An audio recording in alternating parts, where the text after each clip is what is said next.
Hello everyone, it's August 6th. We have some spoilers today for the Mystic Intellect deck. This is going to be the blue, red, and white deck, so Jeskai colors. Going to go over primarily the legendary creatures, the commander options of the deck. There are some notable reprints, the biggest one probably being Ralzeric. With the Faceless Menace deck, we also got a Vraska the Unseen reprint, so it's quite interesting to see more and more Planeswalkers getting reprinted in pre-constructed products. It's a good move because they're not super expensive, but they're just really good cards that offer more playability out of the precon decks. You want something with some power, and Planeswalkers tend to be the most powerful permanent types. Clever Impersonator is a very good clone, one of the best ones in the game. Hasn't been reprinted yet, so this was desperately needed. So those are two really big reprints. Now as far as new cards go, there's Dockside Extortionist. This is really sweet, guys. 2 mana Goblin Pirate in red. Enters the battlefield, create X treasure tokens where X is the number of artifact and enchantments your opponents control. Just in red,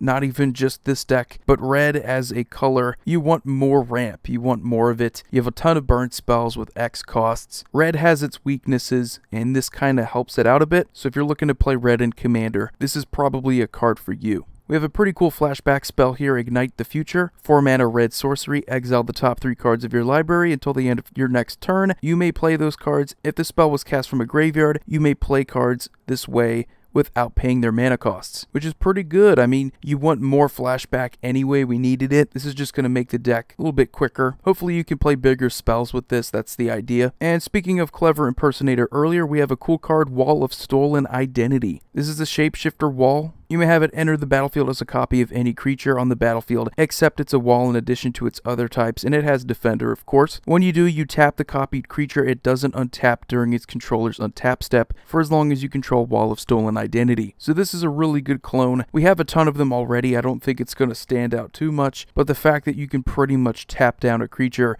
until this leaves, it could be quite underrated, especially considering that it is a Defender clone, so it needs some way to balance it out. You can't attack with it, but you want this to be on a really good creature. So it's a really good idea, and I think it's mostly because of the first legendary creature we have to talk about. Precon Sky Rampart, 3 mana Jeskai Wall, legendary creature wall, a 1/5 Flying Defender. When it enters the battlefield, you choose left or right. Each player may attack only the nearest opponent in the chosen direction and planeswalkers controlled by that opponent. So not only do you have a decent wall as a commander, you know, flying, it's going to block most things, but you can actually control who attacks who. And this is what I like in design, when you're able to manipulate the board, change everyone's play style. It's kind of like Zedru from the original Commander set. The game is going to change because of the politics within it. So if you have to attack a certain player, and another player has to attack you, it's going to change how you play the game. And I just think this card's really cool. It could be more than that, but I think it does enough just to stand out. So if you're interested in a really weird commander, this could be for you. And the last legendary creature that's going to be in the deck. And by the way, Gerard is going to be the 2-color legendary they put in the deck, so we already knew about him. Elsha